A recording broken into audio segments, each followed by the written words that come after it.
ছাত্র না থাকলে খেলতে হবে শিক্ষকদের, তবুও গঠন করতে হবে দল, এমনটাই আহ্বান জানানো হয়েছে সরকারের প্রতিমন্ত্রী শাহ আলমের থেকে। এমনকি কোনো প্রতিষ্ঠানের দল না থাকলেও রয়েছে তাদের বিরুদ্ধে কঠিন শাস্তির হুঁশিয়ারি। এ যেন খেলাধুলা নিয়ে বেশ সিরিয়াস বর্তমান সরকার। সরকারের এমন নির্দেশনা নিয়ে থাকছে প্রতিবেদন। দেশের ক্রীড়াঙ্গনের বড় প্রতিষ্ঠান বিকেএসপি, অধিকাংশ বিভাগের খেলোয়াড়রা আসেন এই জায়গা থেকেই। তবে শুধুমাত্র বিকেএসপির খেলোয়াড় নিয়ে বড় পর্যায়ে সফলতা পাওয়া সম্ভব না নিয়মিত। এর জন্য রুট পর্যায়েও নিয়মিত খেলাধুলাকে চালিয়ে নিতে হয়। এবার সেই কাজটাই করতে যাচ্ছে সরকার। এর মাঝে সরকারের কাছ থেকে এসেছে হুঁশিয়ারিও। স্থানীয় সরকার প্রতিমন্ত্রীর সরাসরি মন্তব্য, প্রতিটা শিক্ষা প্রতিষ্ঠান থাকতে হবে আলাদা দল। যদি কোথাও ছাত্রের অভাবও থাকে, দরকার হলে স্যাররা অংশগ্রহণ করলেও দল গঠন করবে, তবুও যেন কোথাও দলের যেন অভাব না থাকে। সাম্প্রতিক সময়ে এই বিষয়ে নির্দেশনায় এমন কঠোর মন্তব্য প্রকাশ করেন স্থানীয় সরকার মন্ত্রী শাহ আলম।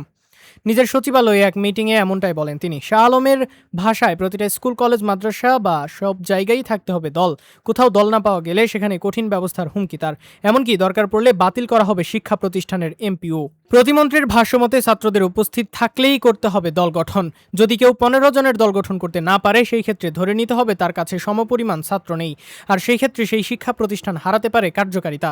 খেলাধুলাকে এদিন রাজনীতির সাথে তুলনা করেন প্রতিমন্ত্রী। তার ভাষায়, রাজনীতিতে যেরকম সংগ্রাম করে লড়াই করে যোগ্যরা উঠে আসেন, খেলাধুলাও এরকম। সঠিক লড়াই ও প্রসেস চালু থাকলে এমনিতেই যোগ্যরা আসবেন খেলাধুলার মঞ্চে।